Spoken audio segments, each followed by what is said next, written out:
going on, friends? Welcome to On the Mark.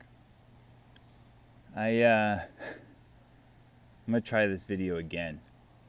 I filmed it a little earlier and I let myself get angry about 10 minutes in. I'm thinking maybe anger's not the emotion here, you know? Maybe riling more people up is maybe not the way to go. So I'm gonna do a take two, which I never do, but I'm gonna do it this time. I've been watching lots of videos of the protests, of the riots, and I found myself laughing at a few of them, belly laughing. I don't understand what I find so funny initially, and then it hits me. All those videos of white people prostrating themselves, begging for forgiveness for sins they didn't commit, for racism that they don't feel, at the feet of black folks. I found it funny. I really did. And I was taking a shower last night and I'm thinking, it's not funny. It really isn't funny. It's at best sad, but it really should be infuriating. And I realized why I find it so funny. These are the biggest racists of the entire white race. These people, the people, that white couple kissing the feet of the black Hebrew Israelites, the horde of white folks kneeling and praying God for forgiveness of their racist and white privileged existence. These folks, they're not really experiencing guilt. They're not really looking for redemption. I mean, first of all, if they were, they'd be wrong, right? They did nothing. They did nothing to cause anyone any problems. But if they really felt guilt, I mean, what does it cost to kneel? Other than pride, what does it cost to kiss the feet of someone? Why aren't these people handing over their house keys, their car keys? If they believe that all that they have was drawn from the backs of slaves, if they really truly believe that everything that they enjoy in life was garnered via brutality and slavery, why just do that? Why not do something that truly cost them? And of course they never would. They never would. They would never go and work their 40-hour jobs, hand their check over to the neediest black family they know, and depend on that family to give them back food and shelter. They wouldn't really reverse the roles. And then it hit me. These people are racists. And these people see protesting black folks, they don't see equals. They see petulant kids. They are the Karen soccer moms kneeling before their frustrated toddler at the supermarket saying, honey, that cereal's all sugar, baby. Come on, don't cry for mama. Mama loves little boy. I love you, honey. I'm not letting you have the bag of M&Ms because mommy loves you. I want to protect your teeth. And that's what I found so funny. The people virtue signaling by posting these videos and blasting it out there and saying, these white people get it. They don't get it. it's really those of us out there saying, hey, we're holding you to the same standard we hold ourselves. We don't accept rioting and looting from anyone. We believe that you are just as capable and you have just as much accountability for your actions. It's the media that's the racist out there, talking about how Cuomo said, well, who said that protesting should be peaceful? Well, the Constitution, for one, does say peaceably assemble. But beyond that, civilization says it. Now, let's be honest. Western, white, Judeo-Christian civilization says it. And that's okay. It's also a true vision of equality to say, doesn't matter what your background is, what your skin color is, we expect you in this nation to live up to that same standard. And that's what I found so funny. That's what made me belly laugh. And then once I got that, once I understood what my subconscious was trying to tell me, I got real scared. Real scared. I mention it all the time. I've got 5 lily white children. 3 of them are boys. Lily white boys. 2 of them have really light eyes.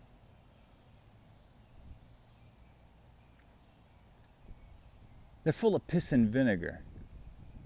They are hitting those teenage years and they don't want to be looked down on. I'm raising them up to have a strong sense of self, to be ready to defend themselves, to be proud of who they are as people, not as a color.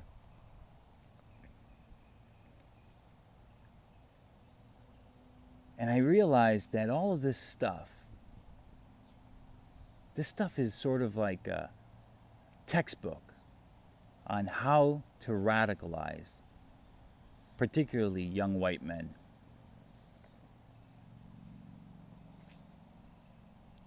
You see, in the 80s, 70s, 80s, 90s even, you could call out racism.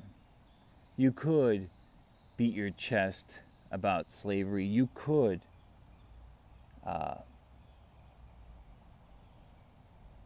sort of pour on the white guilt on us, right? On we 40 and 50-year-olds out there who were raised in a house where, mom and dad said some racist things from time to time, I remember I liked this girl, and she was, I guess, a mulata, and she had, that bad hair, as the African community says. And I remember my mom saying, hey, I don't like making braids. Horrible thing to say. But, she's from the old country. She's an old lady. She had her ideas that were right in line with Muhammad Ali's ideas, actually, that, races mixing is not always a great thing and could cause issues. And so in the 80s, we were raised to believe that we're all equal, rightfully. And we as kids, we fought against that. I stood up to my dad on things that he said that were off color, stood up on my mom, a grandma, grandpa, all those people were around, and they said all of these things. And we as young people and as kids, we trained them to cut that crap out.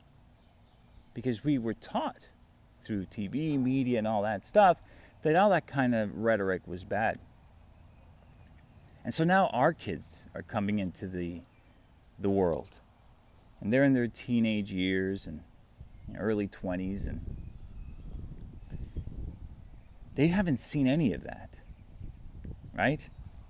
Mom and dad, they don't say anything racist. I actually tell my kids all the time, as white as you are, and I know I have some race realists in my comments section, you guys can go F off. As white as you are, if you got yourself a nice Nubian girl, man, mixed kids are beautiful, aren't they? Really are.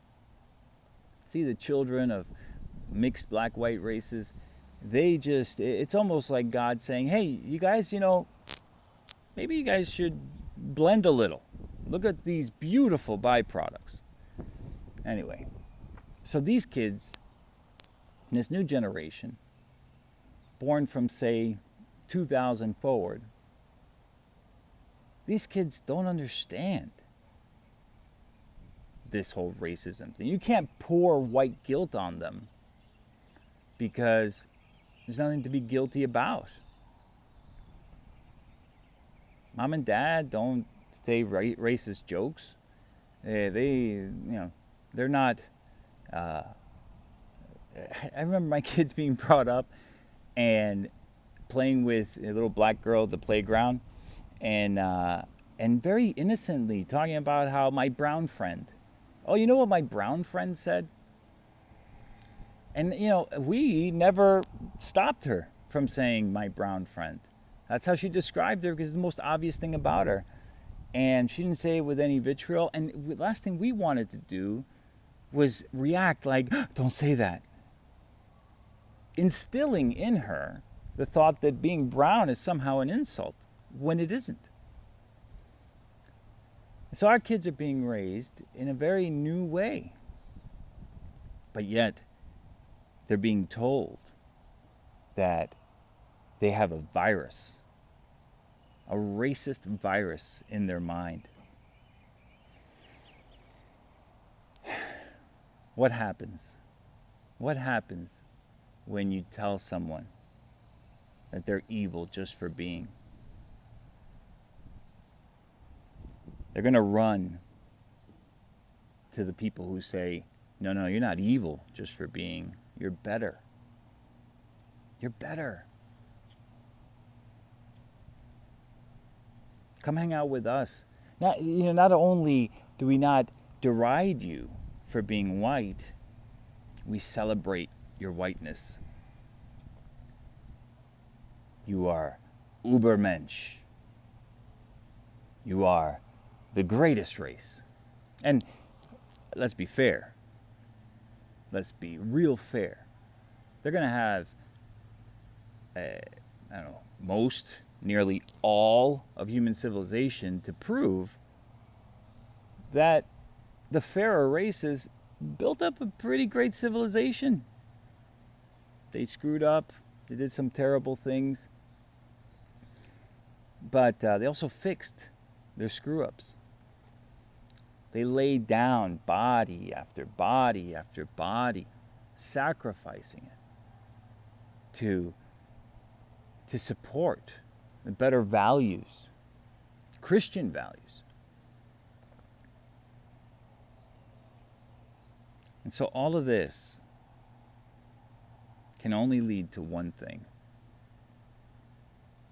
angry, disaffected, white men. And it's almost like a self-fulfilling prophecy.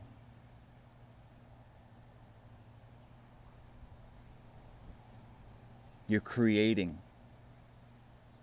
the society that doesn't exist. You're creating the society that you're fighting against preemptively.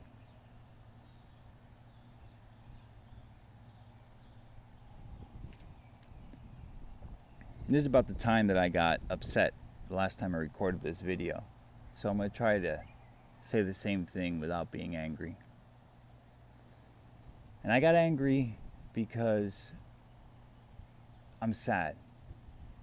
And that's, my wife and I, we used to see a marital counselor. Our first couple of years of marriage were rough.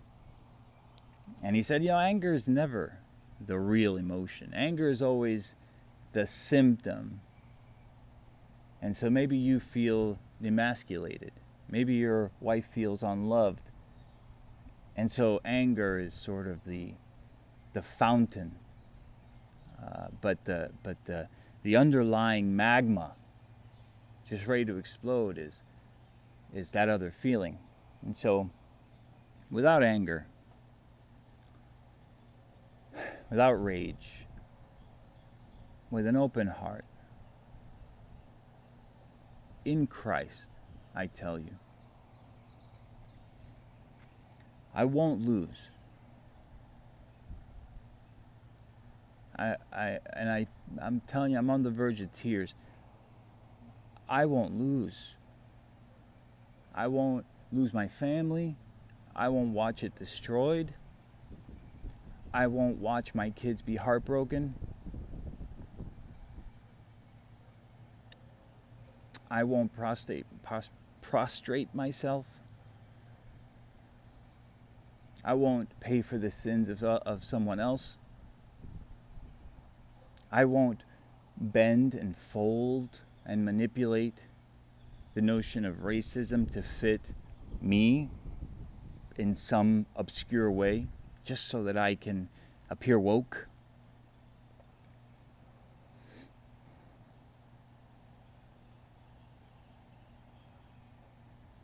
And I don't think many other people will either. So if we stay on this trajectory,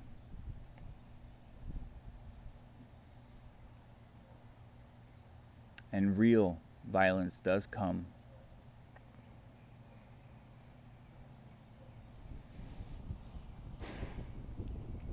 I don't see a way that this all plays out well for the woke crowd. For you guys out there trying to kick off this race war, you instigators, we're not going to give it to you. We're not going to give it to you. And you know what that means. You know what that means. You know what that looks like.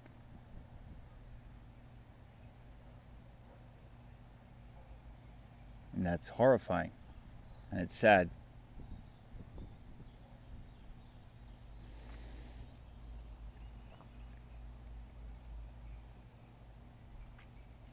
I don't understand. Ultimately, at the end of the day, I don't understand. I feel like we were good. We were so good.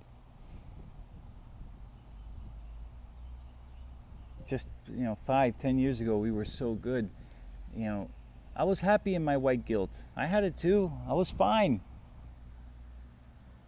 I was on your side. Erroneously. It was years and years of indoctrination, but yeah, it's okay. I was willing to do it. I was willing to do life that way. And now I'm not willing to give an inch.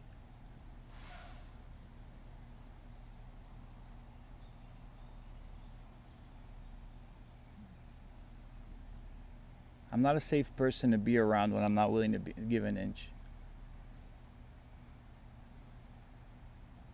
Most people, when their backs are against the wall, when they got no retreat, and they don't have the will to surrender, we would scare a mama bear. God help us all. Anyway, hope you watched the video all the way through. If you did, I thank you. I'll catch you all in the next one.